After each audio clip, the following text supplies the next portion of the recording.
अब है कि वो रिवॉल्वर, अब उनके परिवार के लोगों को कहना है कि वो ओरिजिनल रिवॉल्वर ही नहीं था, वो तो भर्ती वाला रिवॉल्वर था। अब नकली था कि असली था? आज जो लोग गए हैं वो नकली कह रहे हैं या असली कह रहे हैं, उनसे पूछिए। इनकाउंटर उनका गलत हुआ, जिसको मैं बार बार कह रहा हूँ। कुछ लोग उसको जात पात का दे रहे हैं, देखते हैं सोशल मीडिया में कि जात पात, क्योंकि हम दलित परिवार से आते हैं। उनकी निजी राय हो सकती है, हमारी पार्टी की राय नहीं है। भरत तिवारी के घर जाना, क्योंकि उनकी 13वीं परसों ही खत्म हुई।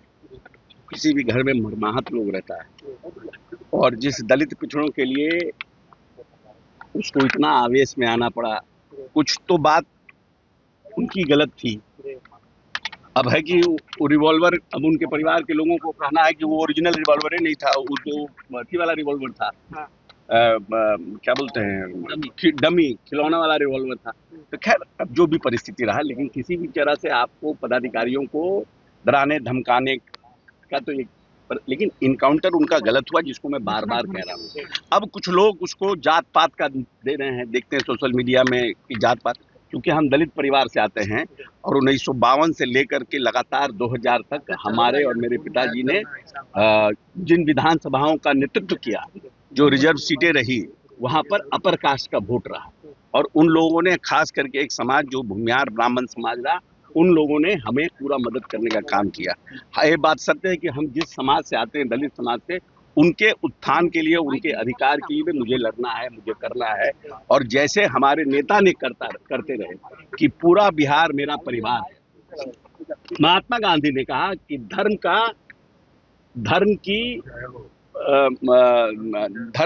का कोई ईश्वर नहीं होता है, ईश्वर का कोई धर्म नहीं है। ये महात्मा गांधी का कथन है। और बाबा साहब कहते थे, उम्र लंबी हो ना हो, बड़ी हो ना हो, लेकिन आपका काम बड़ा होना चाहिए। अगर छोटी भी उम्र है तो काम बड़ा होना चाहिए। और नीतीश जी कहते थे, पूरा बिहार मेरा परिवार है। तो कुछ लोग समाज को बांटने का काम कर रहे हैं, इसलिए बीइंग अ दलित हम जा रहे हैं कि उनकी निजी राय हो सकती है, हमारी पार्टी की राय नहीं है, सरकार की राय नहीं है। जो लोग इस तरह का कृत्य कर रहे हैं, उनको समझ बूझ करके बातचीत करना चाहिए, या समझ बूझ के बातचीत रखना चाहिए।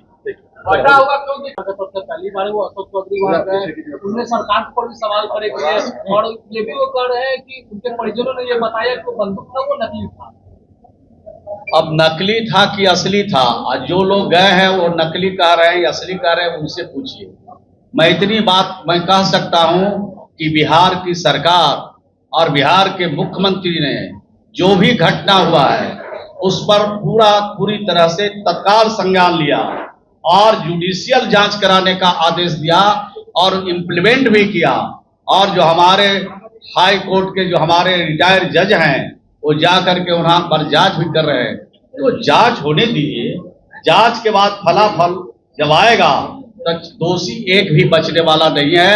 चाहे दोषी कोई भी व्यक्ति हो, चाहे सरकारी हो चाहे गैर सरकारी हो, कोई बचने वाला नहीं है। थोड़ा धैर्य रखिए।